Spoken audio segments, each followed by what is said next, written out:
எண்ணாகமம் 13ஆம் அதிகாரம் 1-2 வசனங்கள். கர்த்தர் மோசேயை நோக்கி, நான் இஸ்ரவேல் புத்திரருக்கு கொடுக்கும் கானான் தேசத்தை சுற்றி பார்ப்பதற்கு நீ மனிதரை அனுப்பு என்றார். இந்த அனுப்பப்படுகிற மனிதர்கள் நீங்கள் என்று வைத்து கொள்ளுங்கள். நீங்கள் அனுப்பப்பட போகிற தேசம் இந்திய தேசம். நீங்கள் நம்முடைய இந்திய தேசத்தை சுற்றி பார்த்து தகவல் சொல்ல வேண்டும், தேசம் எப்படிப்பட்டதாய் இருக்கிறது என்று. இப்பொழுது உங்களிடத்தில் சில கேள்விகள் கேட்கிறேன். இந்த தேசம் சுவிசேஷம் அறிவிப்பதற்கு ஏற்ற தேசமா? இந்த தேசத்தில் இயேசுவின் நாமம் உயர்த்தப்படுவதற்கு உகந்த நேரமா இது? இந்த தேசம் இயேசுவுக்கு சொந்தமாக வாய்ப்புள்ளதா? வாய்ப்பு இருந்தால் எவ்வளவு காலம் பிடிக்கும்? இப்பொழுது நீங்கள் எப்படிப்பட்ட பதிலை கூறப்போகிறீர்கள்? சம்முவா, சாப்பாத், ஈகால், பல்தி, காதியேல், காதி, அம்மியேல், சேத்தூர், நாகாபி, கூவேல் போன்ற இந்த 10 பேரை போல் பதில் சொல்லப் போகிறீர்களா? இல்லை காலேப், யோசுவா என்னும் இந்த 2 பேரை போல் பதில் சொல்லப் போகிறீர்களா? இந்த 12 பேருடைய பதில் என்னவாக இருந்தது என்பதை எண்ணாகமம் 13ஆம் அதிகாரம் 25 முதல் 33ஆம் வசனம் வரை சொல்லப்பட்டதை வாசிக்கிறேன். அவர்கள் தேசத்தை சுற்றி பார்த்து 40 நாள் சென்ற பின்பு திரும்பினார்கள். அவர்கள் பாரான் வனாந்தரத்தில் இருக்கிற காதேசுக்கு வந்து மோசே, ஆரோன் என்பவர்களிடத்திலும் இஸ்ரவேல் புத்திரராகிய சபையார் எல்லாரிடத்திலும் சேர்ந்து அவர்களுக்கும் சபையார் அனைவருக்கும் சமாசாரத்தை அறிவித்து தேசத்தின் கனிகளை அவர்களுக்கு காண்பித்தார்கள். அவர்கள் மோசேயை நோக்கி, நீர் எங்களை அனுப்பின தேசத்திற்கு நாங்கள் போய் வந்தோம். அது பாலும் தேனும் ஓடுகிற தேசம்தான். இது அதனுடைய கனி. ஆனாலும் அந்த தேசத்திலே குடியிருக்கிற ஜனங்கள் பலவான்கள், பட்டணங்கள் அரணிப்பானவைகளும் மிகவும் பெரியவைகளுமாயிருக்கிறது. அங்கே ஏனாக்கின் குமாரரையும் கண்டோம். அமலேக்கியர் தென்புறமான தேசத்தில் குடியிருக்கிறார்கள். ஏத்தியரும் எபூசியரும் எமோரியரும் மலைநாட்டில் குடியிருக்கிறார்கள். கானானியர் கடல் அருகேயும் யோர்தான் அண்டையிலும் குடியிருக்கிறார்கள் என்றார்கள். அப்பொழுது காலேப் மோசேக்கு முன்பாக ஜனங்களை அமர்த்தி, நாம் உடனே போய் அதை சுதந்தரித்து கொள்வோம், நாம் அதை எளிதில் ஜெயித்து கொள்ளலாம் என்றான். அவனுடைய கூட போய் வந்த மனிதரோ, நாம் போய் அந்த ஜனங்களோட எதிர்க்க நம்மாலே கூடாது, அவர்கள் நம்மை பார்க்கிலும் பலவான்கள் என்றார்கள். நாங்கள் போய் சுற்றி பார்த்து வந்த அந்த தேசம் தன் குடிகளை பட்சிக்கிற தேசம். நாங்கள் அதிலே கண்ட ஜனங்கள் எல்லோரும் மிகவும் பெரிய ஆட்கள். அங்கே ராட்சத பிரவியான ஏனாக்கின் குமாரராகிய ராட்சதரையும் கண்டோம். நாங்கள் எங்கள் பார்வைக்கு வெட்டுக்கிளிகளைப் போல் இருந்தோம், அவர்கள் பார்வைக்கும் அப்படியே இருந்தோம் என்று சொல்லி, இப்படி இஸ்ரவேல் புத்திரருக்குள்ளே தாங்கள் சுற்றி பார்த்து வந்த தேசத்தை குறித்து துர்ச்செய்தி பரம்ப செய்தார்கள். மீண்டும் உங்களிடத்தில் கேட்கிறேன், நம்முடைய இந்திய தேசத்தை சுற்றி பார்த்த பின்பு இப்பொழுது உங்களுடைய பதில் எப்படி இருக்கிறது? அநேகர் தங்களுடைய ஞானம், அறிவு, பலம், செல்வாக்கு, திறமை போன்றவைகளை கொண்டு தங்களால் முடியுமா முடியாதா என்று தீர்மானிக்கிறார்கள். இது நல்லதுதான், இதில் தவறு எதுவும் இல்லை. இப்படிப்பட்டவர்களாய் இருப்பது நமக்கும் நம்மை சார்ந்து இருப்பவர்களுக்கும் மிகவும் நன்மையாக இருக்கும். உங்களிடத்தில் இருக்கிற ஞானம், அறிவு, பலம், யோசிக்கும் தன்மை, திட்டமிடுகிற திறமை, வலிமை, பதவி, சாமர்த்தியமான உங்களுடைய பேச்சு திறமை, இப்படிப்பட்டவைகளை எல்லாம் கர்த்தர் உங்களுக்கு கொடுத்திருக்கிறார்.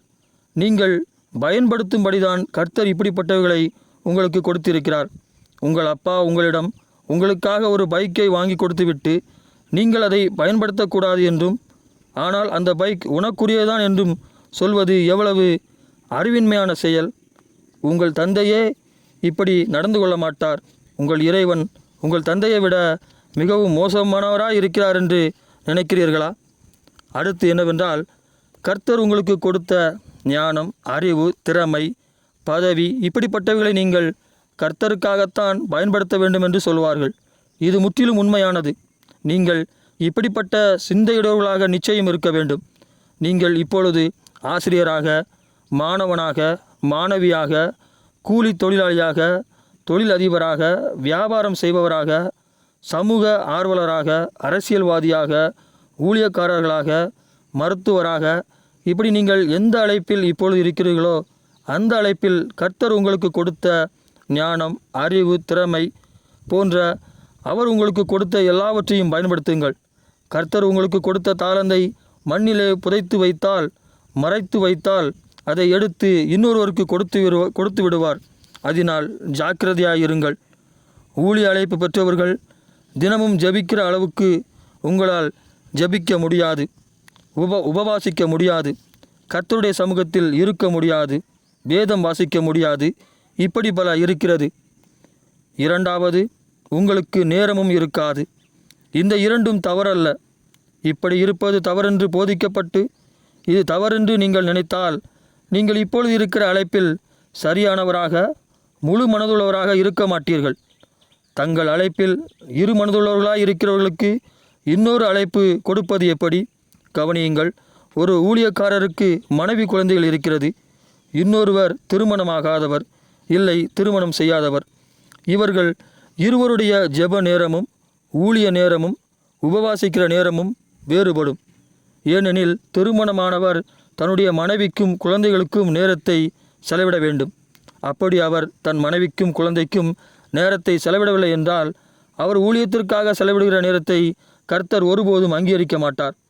அநேக ஊழியக்காரர்களுடைய பிள்ளைகள் நீங்கள் அறிந்திருப்பீர்கள்.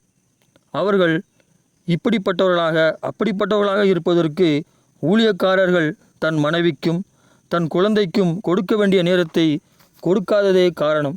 உங்கள் ஒவ்வொருவருக்கும் இருக்கிற அழைப்பை பொறுத்து நீங்கள் கர்த்தருக்கு செலவிடும் நேரம் மாறுபடும். உங்கள் ஒவ்வொருவருக்கும் இருக்கிற அழைப்பை பொறுத்து நீங்கள் கர்த்தருக்கு செலவிடும் நேரம் மாறுபடும். நீங்கள் தினமும் கர்த்தரோடு 1 நிமிடம் தொடர்பு கொள்கிறவர்களாக இருக்கலாம். நீங்கள் தொடர்ந்து 1 நிமிடம் கர்த்தரோடு நேரத்தை செலவு செய்து கொண்டே இருங்கள். உங்களுக்கு இப்பொழுது இருக்கிற அழைப்பிலே, உங்களுடைய வேலையிலே உத்தமமாயிருங்கள்.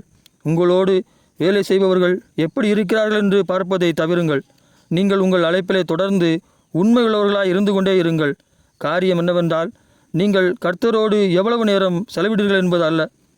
நீங்கள் உங்களுக்கு இருக்கிற அழைப்பிலே, உங்கள் வேலையிலே மற்ற மனிதர்களுக்கு முன் எப்படி பிரகாசிக்கிறீர்கள் என்பதே காரியமாய் இருக்கிறது. நீங்கள் உங்கள் தந்தையோடு தாயோடு எவ்வளவு நேரம் செலவிடுங்கள் என்பது அல்ல. அவைகள் முக்கியமானதும் அல்ல. நீங்கள் ஒரு காரியத்தை செய்தபோது இது இன்னாருடைய மகன் செய்தது என்று சொல்லப்படும். இப்பொழுது நீங்கள் செய்த செயல் உங்கள் தந்தையை, உங்கள் தாயை கனவீனப்படுத்தியதா என்பதே மிக முக்கியமானது. நீங்கள் கிறிஸ்தவர்கள் என்பதை பேரில் மட்டுமல்ல, உங்களால் முடிந்தவரை உங்கள் நடக்கையிலும் காட்டிக்கொண்டே இருங்கள். ஏனெனில் நீங்கள்தான் இந்த இருளான மனிதர்கள் மேல் பிரகாசிக்க வந்த வெளிச்சம். எழும்பி பிரகாசியுங்கள். இப்பொழுதே உங்கள் மீது கர்த்தருடைய ஒளி வந்திருக்கிறது. கானானை சுற்றி பார்த்து தகவல் கொண்டு வரப்போன அந்த 12 பேரில் அந்த 10 பேர் சொன்னது உண்மைதான். அவைகள் காலேப்புக்கும் யோசுவாவுக்கும் தெரியும். தங்களுடைய திறமையினால், அறிவினால், ஞானத்தினால், தங்களுடைய ஆயுதத்தினால், பலத்தினால், இப்படி அவர்களில் என்னவெல்லாம் இருந்ததோ அவைகளை கொண்டு கானானியரை ஜெயிக்க முடியாது என்பது காலேப்புக்கும் யோசுவாவுக்குமே தெரியும்.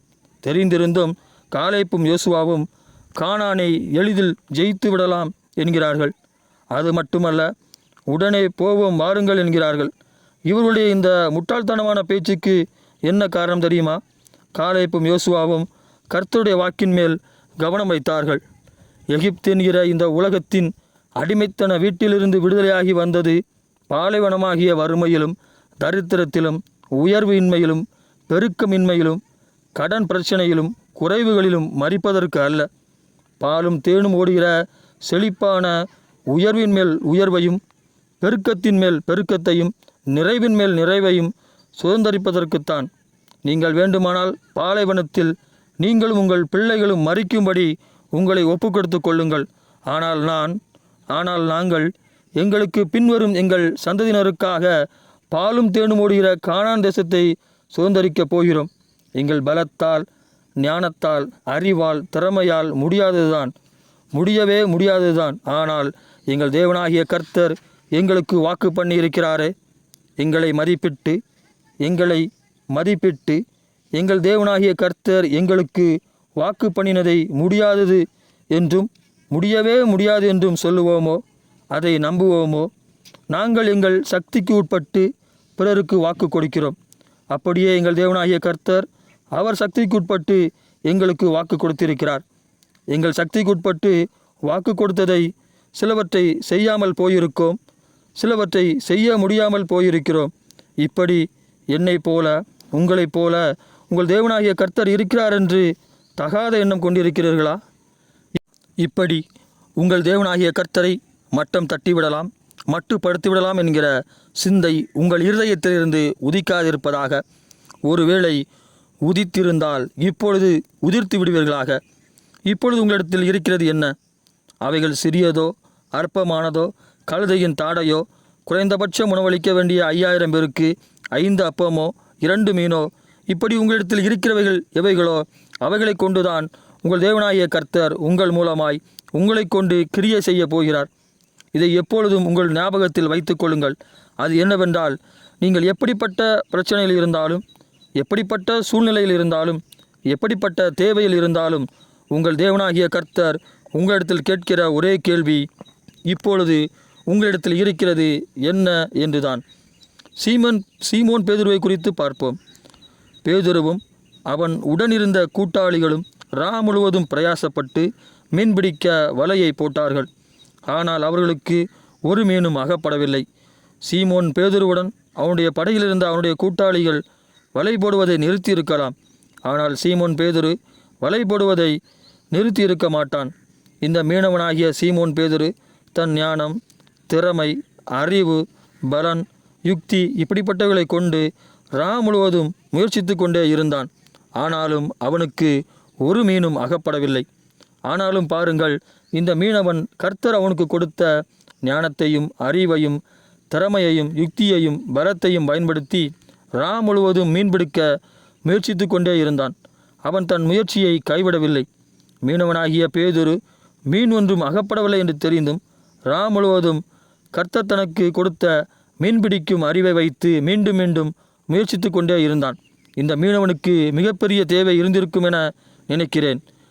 அதனால்தான் எப்படியாவது மீன் பிடித்தே ஆக வேண்டும் என்று முழுவதும் பிரயாசப்பட்டு மீண்டும் மீண்டும் முயற்சித்து கொண்டே இருந்தான். இந்த மீனவன் தன் தேவனாகிய கர்த்தரை நோக்கி தன் கரங்களை விரித்திருக்க மாட்டான் என்று நினைக்கிறீர்களா? அவன் தன் தேவனாகிய கர்த்தரை நோக்கி தன் கரங்களை விரித்திருப்பான். ஆனாலும் அவனுக்கு ஒரு மீனும் அகப்படவில்லை. அப்படி இருந்தும் அவன் தன் முயற்சியை முழுவதும் கைவிடும் எண்ணம் இல்லை. மீனவனாகிய பேதுரு தன் சுய பலத்தினால் முயற்சித்தான். அதனால் ஒன்றும் கிடைக்கவில்லை என்று நினைக்கிறீர்களா? கர்த்தர் பேதுருவுக்கு கொடுத்த தாளந்தை மண்ணிலே புதைத்து வைக்காமல், மீன் ஒன்றும் அகப்படவில்லை என்றும், தனக்கு சூழ்நிலை சரியில்லை என்றும், தான் பாவி என்றும், தனக்கு நேரம் சரியில்லை என்றும், கர்த்தருடைய சித்தம் இல்லை என்றும், இப்படி பல சாக்கு போக்குகளையும் தங்களுக்கு ஏற்ற காரணங்களையும் சொல்லி, தங்களுக்கு கர்த்தர் கொடுத்த அறிவையும் ஞானத்தையும் பலத்தையும் யுக்தியையும் மண்ணிலே புதைத்து வைக்காமல் முழுவதும் கர்த்தர் தனக்கு கொடுத்த மீன்பிடிக்கும் அறிவையும் யுக்தியையும் பயன்படுத்தினான். சோம்பேறிகளுக்கு கர்த்தருடைய கிருபையும் கிரியையும் வேலை செய்யாது. ஏனெனில் கர்த்தர் தங்களுக்கு கொடுத்த தாளந்தை தங்கள் சோம்பலினால் அசட்டை செய்தார்கள். 2 படகு இருந்தது. கர்த்தராகிய இயேசுவானவர் பேதுருவின் படகை தெரிந்து கொண்டார். ஏன்? முழுவதும் அவன் பட்ட பிரயாசத்தோடு கூடிய கைவிடாத அவனுடைய முயற்சியை கண்டுதான். ஒருவேளை பேதுரு தன் சுய பலத்தினால் முயற்சித்திருந்தால் அவனுக்கு மீன் ஒன்றும் கிடைக்கவில்லை என்று வைத்துக்கொள்வோம். பாருங்கள், கர்த்தர் பேதுருவின் படகைத்தானே தொட்டார். சரி, இப்பொழுது நீங்களும் பேதுருவும் ஆளுக்கொரு படகை எடுத்துக்கொண்டு மீன்பிடிக்க செல்கிறீர்கள். நீங்கள் வலையை போட்டு பார்க்கிறீர்கள். மீன் ஒன்றும் அகப்படவில்லை. இப்பொழுது பேதுரு 2-3 மணி நேரத்தில் கரை திரும்பி விடுகிறான். நீங்களோ கர்த்தர் உங்களுக்கு கொடுத்த அறிவையும் ஞானத்தையும் திறமையையும் யுக்தியையும் எவ்வித சாக்குப்போக்குகளையும் எவ்வித காரணங்களையும் சொல்லாமல் முழுவதும் பிரயாசப்பட்டு மீண்டும் மீண்டும் வலை போட்டு முயற்சித்து கொண்டே இருக்கிறீர்கள். ஒரு மீனும் அகப்படவில்லை. நீங்கள் காலையில் கரை திரும்பி விடுகிறீர்கள். இப்பொழுது கர்த்தராகிய இயேசு கிறிஸ்து வருகிறார். அவர் வந்து பேதுருடைய படகை தெரிந்து கொள்வாரா? உங்களுடைய படகை தெரிந்து கொள்வாரா? சோம்பேறிகளுக்கு கர்த்தருடைய கிருபையும் கிரியையும் வேலை செய்யாது. ஏனெனில் கர்த்தர் தங்களுக்கு கொடுத்த ஞானத்தையும் அறிவையும் பலத்தையும் திறமையையும் சோம்பலினால் அசட்டை செய்கிறார்கள். கர்த்தர் தங்களுக்கு கொடுத்த தாளந்தை ஏதாவது சாக்குப்போக்கு சொல்லி ஏதாவது காரணங்களை சொல்லி மண்ணிலே புதைத்து வைத்தால் கர்த்தர் உங்களுக்கு கொடுத்த கிருபையை எடுத்து வேறொருவருக்கு கொடுத்து விடுவார். அதனால் ஜாக்கிரதையாயிருந்து உங்கள் சோம்பலை முறித்து எழும்புங்கள். உங்களுக்கு இன்னும் கொடுக்கப்படும், இன்னும் கொடுக்கப்படும், இன்னும் கொடுக்கப்படும். கைவிடாத உங்கள் முயற்சியை நோக்கி கர்த்தர் வந்து கொண்டிருக்கிறார். உங்கள் முயற்சியை கைவிடாதிருங்கள். கர்த்தர் குறித்த நாள் வரும், அன்று உங்களை சுற்றி இருக்கிறவர்களும் நீங்களும் பிரமிக்கத்தக்கதாய் உங்களுக்கு காரியங்களை வாய்க்க பண்ணுவார். பேசுகிறவர்கள் பேசட்டும், கேலிக்கிண்டல் செய்கிறவர்கள் செய்யட்டும், அலட்சியமாய் அசட்டையாய் பார்க்கிறவர்கள் பார்க்கட்டும். நீங்கள் ஒவ்வொரு நாளும் செய்ய வேண்டியவர்களை மட்டும் செய்து கொண்டே இருங்கள். கர்த்தர் உங்களுக்கு குறித்த நாள் வரும், அன்று மற்றவர்கள் உங்களுக்கு செய்ததை அவர்களுக்கு செய்யாதிருங்கள். அதுதான் இயேசு கிறிஸ்துவின் குணம். இங்கே பாருங்கள், ஒரு பக்கம் பாலைவனத்தில் காலேப்பும் யோசுவாவும், இன்னொரு பக்கம் கடற்கரையில் இருக்கிற சீமோன் பேதுருவும். கானானை சுற்றி பார்க்க போன 12 பேரில் அந்த 10 பேர் சொன்னது உண்மைதான் என்று காலேப்புக்கும் யோசுவாவுக்கும் உள்ள அறிவிற்கும் ஞானத்திற்கும் தெரியும். அப்படியே பேதுருவுடைய அறிவிற்கும் ஞானத்திற்கும் தெரியும், இயேசு சொன்னபடி இப்பொழுது ஆழத்திற்கு சென்று வலை போட்டாலும் மீன் நிச்சயம் கிடைக்காது என்று.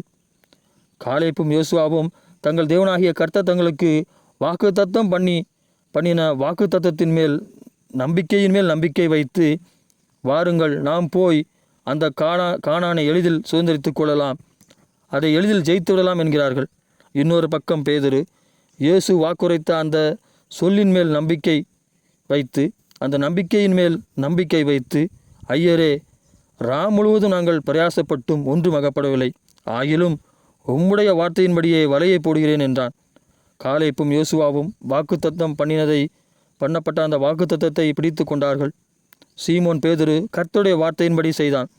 உங்களிடத்தில் கர்த்தருடைய வார்த்தையும் வாக்குத்தத்தங்களும் உள்ளதே, வலையை வீசுங்கள். அதாவது கர்த்தர் உங்களுக்கு கொடுத்த ஞானத்தையும் அறிவையும் திறமையையும் யுக்தியையும் பயன்படுத்துங்கள். உங்களை சுற்றி இருக்கிறவர்களும் நீங்களும் பிரமிக்கத்தக்கதாய் உங்கள் காரியங்களை கர்த்தர் வாய்க்க பண்ணும் அந்த நாள் வெகு சீக்கிரமாய் வரப்போகிறது. நீங்கள் வலை வீசுவதை நிறுத்தாதேயுங்கள். கைவிடாத உங்கள் முயற்சியை நோக்கி கர்த்தர் வருகிறார். ஆமேன்.